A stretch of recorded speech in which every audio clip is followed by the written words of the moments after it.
look inside their feed troughs, you're gonna see that I got them on straight corn.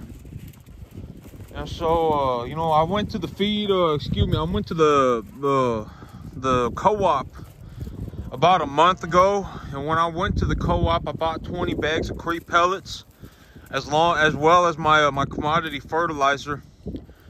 And I have about 5 bags of the creep pellets left over. But once I've fed the creep pellets, I'm not going to feed these animals. I'm not going to feed these animals that creep pellet anymore.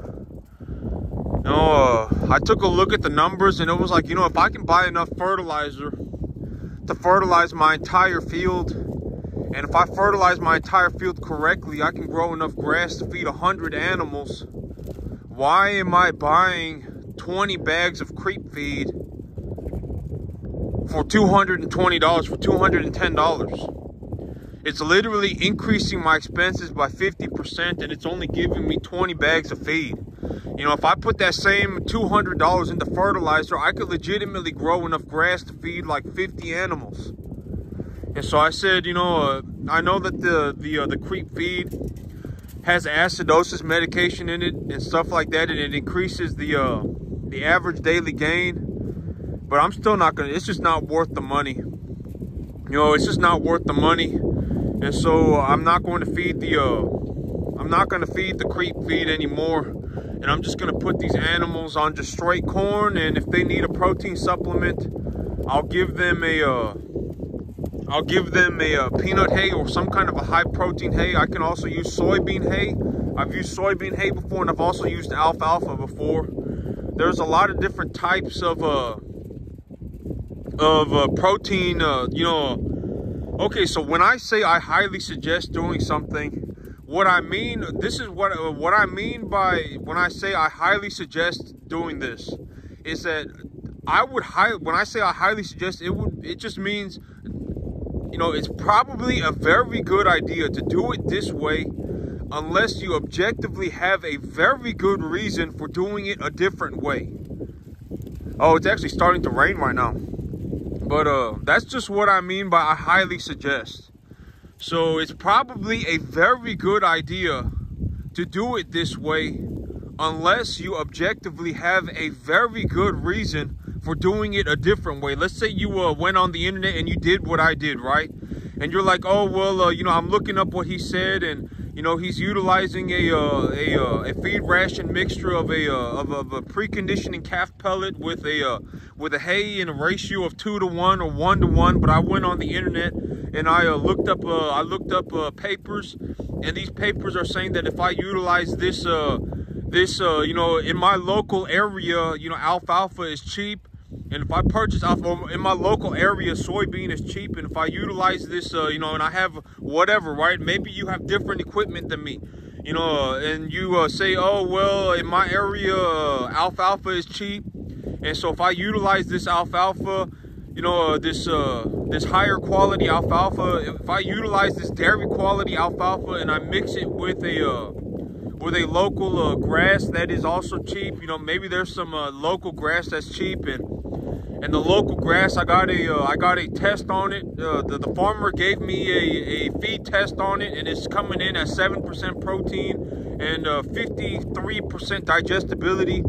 And the alfalfa is coming in at whatever, right? It's coming in at 60%, and you know, and it's coming in at 18% protein. And then I also got commodity corn in my local area. Maybe you live next to an oil refinery.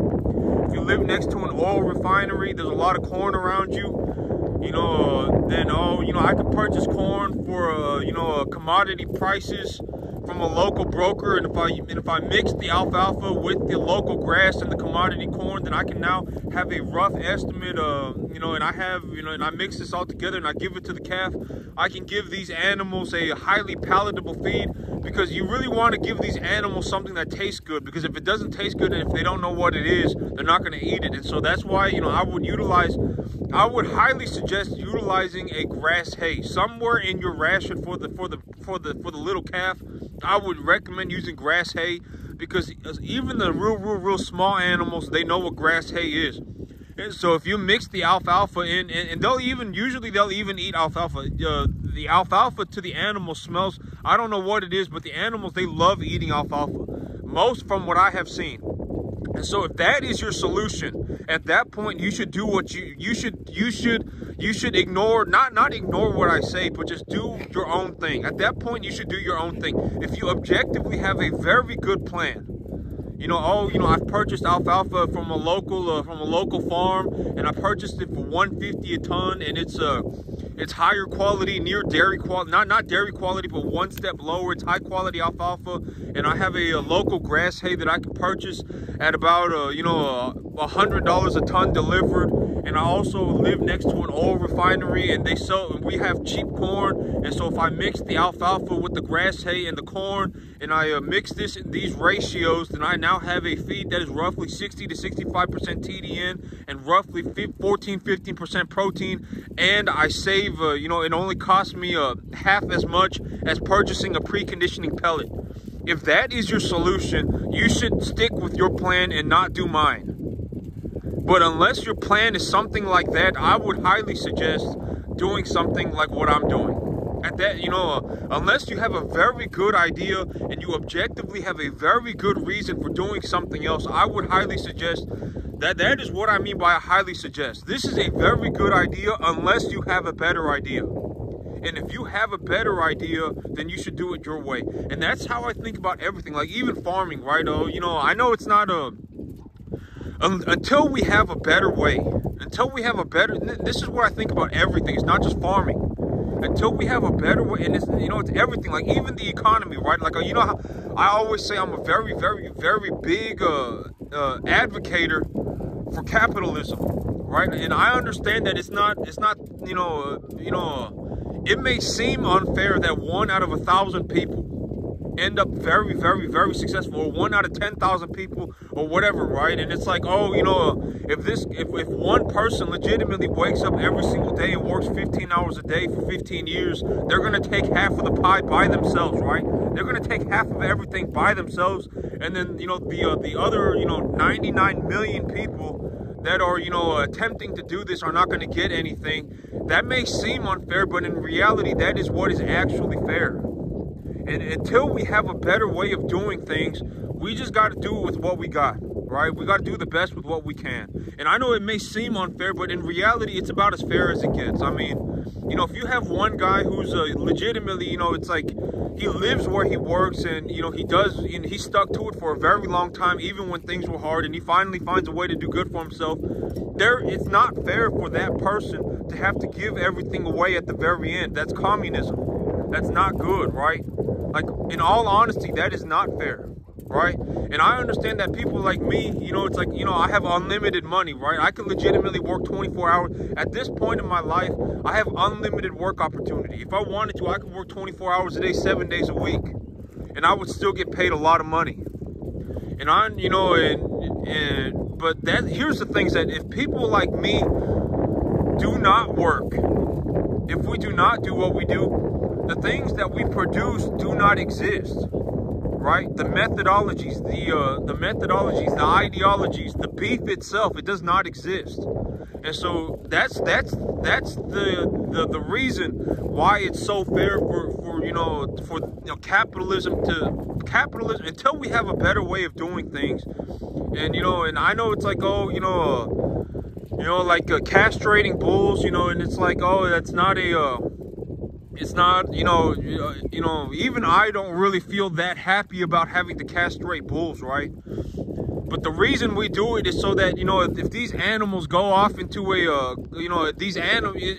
ultimately do it so that, if we do end up harvesting the heifers for beef, if we do end up harvesting the girls for beef, the girls are not, pregnant. We're not killing a whole bunch of babies, right? We're not killing a whole bunch of little baby calves. That's why we do it. And also the bulls, the bulls, if they have testicles, they will have more testosterone in their body. From my understanding, it will make their meat harder, and it will make them more violent. They'll be more prone to cause damage to the other animals in the area around them. And so it's, you know, that's why we castrate the bulls. And, you know, and I understand that it's not like the most ideal situation, right? It's like, oh, castrating bulls is not the most ideal situation, and even I don't like doing it, right? But it's like, until we have a better way of doing things, we're just gonna have to do it, because if we don't do it, the beef does not exist. That, you know, and I'm not just talking about farming, I'm talking about everything. That's how everything is. Unless we find a better way of doing things, we're just gonna have to do the best we can, and just just believe that as humanity goes on, we will do better for ourselves. Because that's the thing about people, right? It's like most people, you know, like, if I were to just speak from my perspective, right? If I were just to speak from my perspective, if I could save the world, I would do it. Like, I'm not some malicious person, right? Like, I don't walk around hoping that the world falls apart. Like, that's not my dream, right? That's not what I hope for. I hope that, you know, I've said this repeatedly, but if the world came to an end, like, a lot of the people who think that it's a good idea to not have capitalism and they would rather have communism, either way they're going to be poor, right? Even in a communistic society, they're going to be poor. They may be rich for a little bit, like they may, you know, like, let's say that we go and we do a communistic thing, right? We do communism, and then we force all of the rich people to give away everything. So all of the businesses fall apart, right? So for let's say 1 to 2 weeks, everybody is happy because everyone is suddenly feeling like they just got everything for free, right? But 2 weeks later, let's say all the food runs out. All the food runs out, the electricity's not on anymore, babies are dying because the hospitals are shut down, people are going into mass panic. I mean, robbing, raping, looting everywhere. That's not a good situation. Like, communism does not work. And that's why I'm a very, very, very big believer of capitalism. And I personally think that America is the greatest country on the planet, from in the known world. And I would not go anywhere. Like, I would not leave America for anywhere else, right? Like, why would I? America is legitimately like the only country where, from my understanding, where if you're poor, it's easier to make money. Like, if you don't have anything, it's easier to make money. America's the only country that I know that. Like, know that to be true, regardless of what people say. America is the easiest country to make money in. It's legitimately a gold mine for wealth. Like, I'm legitimately making like $75,000 a year in my backyard running cattle. Legitimately, right? America is genuinely a gold mine for money, for wealth. And it's the only country that I personally know where if you're poor, it's easier to make money. And so I would not, like, I'm not going to leave America and go to, like, wherever else. I don't even know why would I want to leave America? This is genuinely the greatest country, right?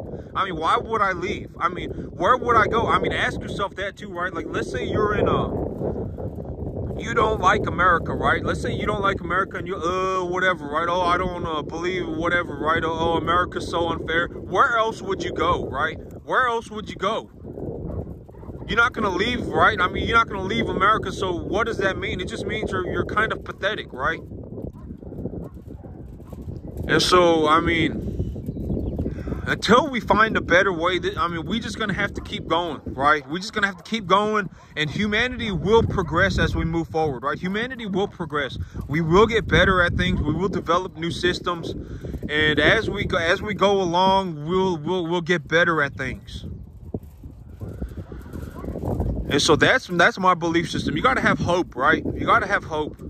Not live in hope, but you got to believe that humanity, that's my big mindset too, right? I talk about this too, but you got to believe, you got to honestly believe deep down that if you put in effort, you will get better. A lot of people, they don't understand that concept. Oh, if I legitimately apply myself to this for 15 hours a day for the next 15 years of my life, the only thing that could possibly happen to me is get better. I could not get worse, right? I mean, you're not going to put all this time and effort into something and then end up getting worse. It just won't happen. And it's been very well documented that even average people can become geniuses at anything. You know, it's been very well documented, but, you know, you got to put in effort. You know, look up the Laszlo Polgar Grandmaster experiment. It's very well documented that if you put 10,000 hours into anything, you will become an expert at it. But becoming an expert is not enough. You know, 3 hours a day is not enough. 3 hours a day for 10 years and you got 10,000 hours, but that's not enough. Realistically, in a capitalistic society, if you do not end up somewhere in the 1 in a million range, if someone looks at you and legitimately, if you could not, like if you were put in a room with a million other people, if you could not win, be the top person in that in that million people, you probably won't make much money. That's just how capitalism works. And I know that it may seem unfair, but if we really look at the details, it's like, why did this person end up in the #1 spot, right? They live where they, I mean, look at LeBron James, right? Or look at Ronaldo, or whoever it is that you want to see as your #1 in whatever field, right? Why did they end up there, right? Because they live where they work. They work 15 hours a day. They've legitimately been doing this for like 15 years. I mean, at that point, it is the most reasonable thing to let them have the #1 spot. And, you know, but in capitalism, that's the hard thing, is because capitalism, you know, because like, you know, capitalism, you get somebody and it's like, oh, they got the #1 spot, and, you know, that one person is legitimately taking half the pie by themselves, right? They're legitimately just consuming half the pie themselves, and that may seem unfair, but it's like, you know, that's the most reasonable thing for to actually happen. And if you are the #1 person, you now, you know, but that's the thing about capitalism, is that anyone has the opportunity to go for the #1 spot. Anybody does, right? At the end of the day, if anybody wants to go for it in a capitalistic society, you're allowed to go for it. They're not going to say, oh my God, I can't believe, you know, you were born poor, and, you know, now that you're trying to become rich, we're going to, you know, drag you out onto the street and throw stones at you until you die, right?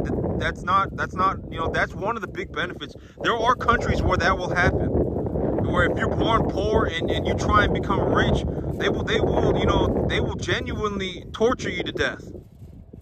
You know, but that's one of the big benefits about America, is that if you are born poor, it's easier for you to make money if you're poor, and you're allowed to become rich. In America, you are, you know, you have the opportunity to become rich as you want to be, unlimited money, right? But that's it for me today, YouTube. Y'all have a good one.